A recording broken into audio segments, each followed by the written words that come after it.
जिंदाबाद जिंदाबाद दमयंती मुंडा जिंदाबाद जिंदाबाद जिंदाबाद दमयंती मुंडा जिंदाबाद जिंदाबाद जिंदाबाद देवी माता जिंदाबाद जिंदाबाद जिंदाबाद देवी माता जिंदाबाद जिंदाबाद जिंदाबाद पार्वती माता जिंदाबाद जिंदाबाद जिंदाबाद मोहरी देवी जिंदाबाद जिंदाबाद अमृता देवी जिंदाबाद जिंदाबाद जिंदाबाद लक्ष्मी देवी जिंदाबाद जिंदाबाद जिंदाबाद समस्त नारी शक्ति जिंदाबाद जिंदाबाद जिंदाबाद समस्त नारी शक्ति जिंदाबाद जिंदाबाद जिंदाबाद धन्यवाद।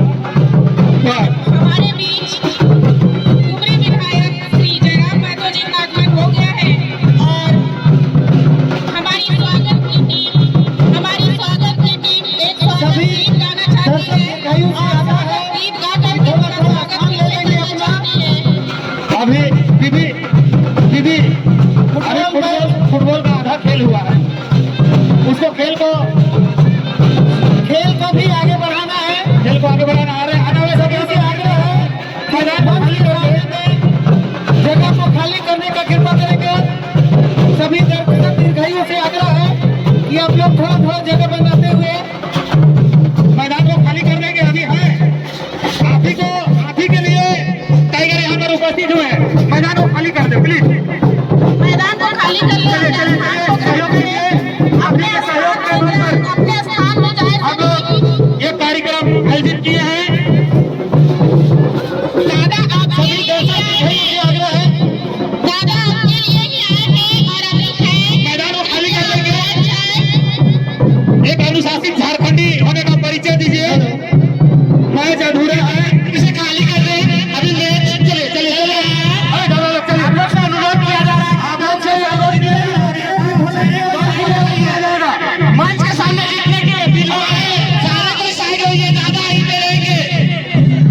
राजी कैंची चली झारखंड में अब की बार कैंची चली, टाइगर जयराम के कैंची चली। 24 साल नेता खींचा मलाई, जनता विकास खोजे लेके सलाई। ए भाई दिया सलाई, हक अधिकार भी नहीं दिया है, मैया और गोगो दीदी योजना चलाई। ए भाई खींचा मलाई, इसलिए कैंची चली कैंची चली कैंची चली हो दादा कैंची चली, झारखंड में अब की बार कैंची चली, टाइगर जयराम के कैंची चली। 24 बहुत बहुत धन्यवाद। झारखंड की राजधानी रांची के ऐतिहासिक ये मैदान टाटी सिलवे रांची में अंतर्राष्ट्रीय महिला दिवस के मौके पर उपस्थित आज के मुख्य अतिथि महोदय जो इस बजट सत्र में अपना आवाज तो गुंजाया ही, उससे बड़ी बात इससे पूर्व जितना भी सत्र चला है अब तक वो सत्र जैसा नहीं दिखता था। अरे बेबी अभी रांची में ही रहती है, बहुत कार्यक्रम में आएंगे तो बेबी रांची में ही रहती है। तो आज अंतर्राष्ट्रीय महिला दिवस के शुभ अवसर पर एक फुटबॉल मैत्री खेल के माध्यम से इस कार्यक्रम के आयोजन की भूमिका का निर्वहन करने वाली रांची महिला जिला टीम का आभार, जिनमें मोहरी दी, जयंती दी, अमृता दी, पार्वती दी, रंभा दी, रिंकी दी, मरियम दी, रानी दीदी, सुनीता, लक्ष्मी और अंजलि दीदी तथा अन्य जिनका नाम छूट गया माफ कीजिएगा। पूरी जिला महिला टीम का बहुत बहुत आभार, जिन्होंने दोस्ताना महिला फुटबॉल खेल का आयोजन रखा। साथ ही हमारे बीच उपस्थित हैं सिल्ली से पूर्व प्रत्याशी बड़े भाई देवेंद्र नाथ महतो जी, तमाड़ से पूर्व प्रत्याशी देवंती मुंडा दीदी, कोल्हान से हमारी छोटी बहन बेबी महतो, रांची जिला के जिला अध्यक्ष, महिला मोर्चा की जिला अध्यक्ष, अनुसूचित जनजाति मोर्चा के अध्यक्ष तथा तमाम पार्टी के कार्यकर्ता, सदस्यगण, कार्यकारिणी सदस्य, आप सभी को अंतर्राष्ट्रीय महिला दिवस की शुभकामनाएं। क्योंकि आज शनिवार का दिन है और हमें लगा कि शायद छुट्टी संडे को होगा, और हमें ये भी लगा कि शनिवार को शायद सदन चलेगा, सदन में बहस होगी, और हम अपना डायरी में लिख के आए थे हम लिख करेंगे। हम पूरा 20 दिन का शेड्यूल बना के आए थे कि कब कब हमको क्या बहस करना है। और 8 तारीख को, चूंकि हमको आइडिया नहीं था कि 8 तारीख को शनिचर होगा, छुट्टी मिलेगा, आज हम अपनी डायरी में लिख के आए थे कि जब 8 तारीख को मेरा सदन में विधानसभा के अंदर जब मेरा बात रखने का समय आएगा, तो आज हम सरकार आसन के माध्यम से, आसन यानी जो सदन है, जो स्पीकर है, उनके माध्यम से राज्य की सरकार से आज हमारा मांग होता, डिमांड होता कि राज्य में 33% आरक्षण महिलाओं को तमाम नौकरियों में दिया जाए। ये मांग आज हम करने वाले थे, लेकिन चूंकि आज छुट्टी हो गया है, कोई बात नहीं। अभी हर एक विभाग का बजट पे चर्चा होता है। जैसे कल ग्रामीण विकास पंचायती राज के बजट पे चर्चा था, परसों कृषि विभाग के बजट पे चर्चा था, तो जिस दिन महिला कल्याण बाल विकास के बजट पे चर्चा होगा, हम आपको कह के जा रहे हैं, और हम जो कहते हैं वो करते हैं। जब चर्चा होगा और उस चर्चा में जब हम भाग लेंगे, तो पूरी मजबूती के साथ कहेंगे कि हमारी बहनों को, हमारी दीदियों को, आधी आबादी को, कम को महिला के लिए वो शब्द नहीं मिला कि अगर महिला यहाँ आएगी तो उसे क्या कहेंगे। अरे भाई ठीक है, पुरुष राष्ट्रपति हो सकता है, एक महिला के लिए तो अलग शब्द होना चाहिए था, या फिर कोई ऐसा शब्द चुनते राष्ट्रपति के लिए जो दोनों के लिए होता। बताइए, राष्ट्रपति महिला के लिए उचित है? यानी 75 सालों में इस देश के बुद्धिजीवी लोगों को एक शब्द नहीं मिला कि अगर कोई महिला यहाँ पे आएगी तो उसे क्या कहेंगे। राजेंद्र प्रसाद भी राष्ट्रपति, डॉक्टर APJ अब्दुल कलाम भी राष्ट्रपति, प्रणब मुखर्जी भी राष्ट्रपति, और प्रतिभा सिंह पाटिल और द्रौपदी मुर्मू भी राष्ट्रपति। तो ये आपको मानना होगा, ये पितृ प्रधान सोच की देन है। अब ये हम लोग कहावत पढ़ते हैं अंग्रेजी में, मैन इज मॉर्टल। कहा भाई वोमेन कहाँ चली गई? वो अमृत भी क्या है क्या? पढ़ा है ना आपने अंग्रेजी में कहावत होगा, मैन इज मॉर्टल। मैन माने क्या? पुरुष। महिला कहाँ चली गई भाई? तब दोनों शब्द दोनों को इंक्लूड कहने किए कि man and women are immortal, sorry मॉर्टल।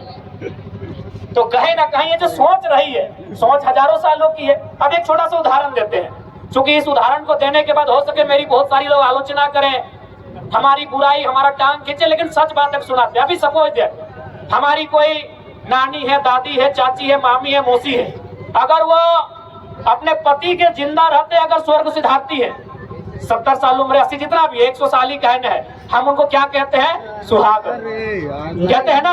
यानी पति जिंदा है और अगर वो स्वर्ग सिधारती है, सुहागन। लेकिन बेचारी अगर पति पहले गुजर जाए तो अभागन। एक छोटा सा लॉजिक देखिएगा, जनरली यहाँ जितने लोग शादीशुदा हैं, भाई हम भी नहीं है और देवेंद्र दा भी नहीं है, तो जितने लोग शादीशुदा है, बेबी भी नहीं किए, तो जितने लोग शादीशुदा है, आप थोड़ा सा स्टडी किया, यही जितने हैं, नहीं करने से भी 2-3 हजार लोग हैं, इनमें से नहीं करने से भी 1000 लोग शादीशुदा हैं।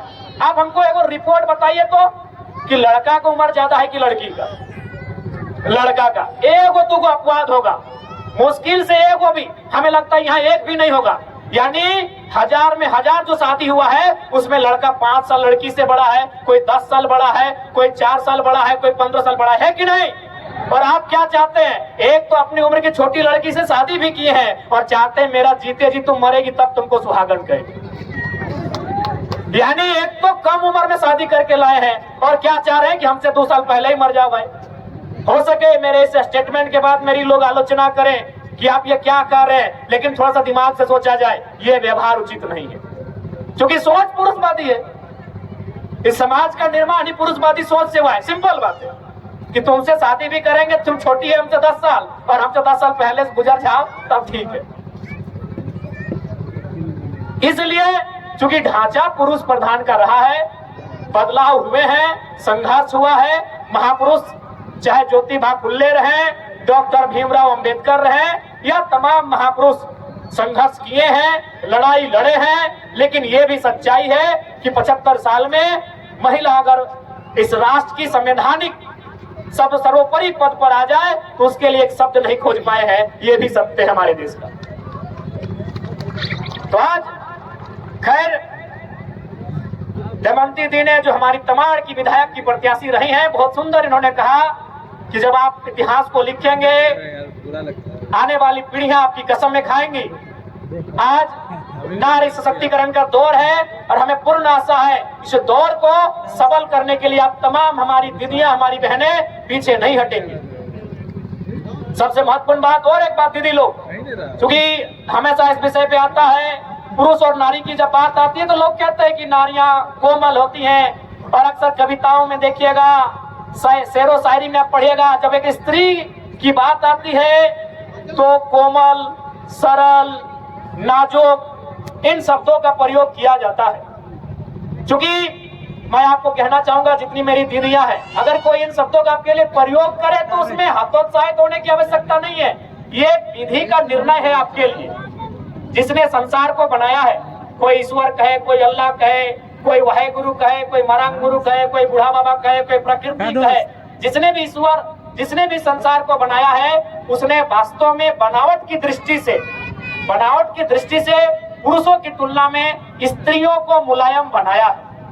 मेरा तर्क सुनिएगा, क्यों हो सके मेरी आलोचना आप कर दें कि आप स्त्रियों के लिए मुलायम, सरल, कोमल शब्द का प्रयोग कर रहे हैं, लेकिन मेरा तर्क सुनिएगा। अच्छा, आपने मिट्टी के बर्तन को बनते हुए देखा है? अच्छा, अगर एक बात बताइए, अगर मिट्टी कठोर है तो क्या वो बर्तन बनेगी? नहीं बनेगी ना। यानी मिट्टी को पानी में गीला करना पड़ता है, यानी कोमल। मिट्टी अगर कोमल बनेगी तभी वो बर्तन बनेगी। आपने लोहा को देखा है तलवार बनते हुए? क्या जो लोहा कठोर है, रड के समान है, वो तलवार बनेगा? नहीं बनेगा। उस लोहे को अगर आग में गलाएंगे, तपाएंगे, यानी कोमल, उसके व्यवहार में परिवर्तन करके उसे कोमल बनाएंगे, उसे नाजुक बनाएंगे, तभी वो तलवार बनेगा। तो मेरे कहने का मतलब है कोमल उसको बनना पड़ेगा जिसको आविष्कार करना। आप बिना कोमल बने, बिना सरल बने, बिना कोमल बने आप आविष्कार नहीं कर सकते हैं। आप एक जंगल की लकड़ी को ले आइए, वो लकड़ी तभी सीधी होगी, जो लकड़ी टेढ़ी है वो लकड़ी तभी सीधी होगी जो कच्ची हो, यानी कोमल हो। अगर वो सूख जाएगी तो टूट जाएगी, लेकिन सीधी नहीं होगी। इसका मतलब क्या है? अगर आपको आविष्कार करना है, आविष्कार मतलब सृजन, आविष्कार यानी नया, तो आपको कोमल बनना पड़ेगा। और विधाता ने स्त्रियों को उनके गर्भ में आविष्कार का जिम्मा सौंपा है।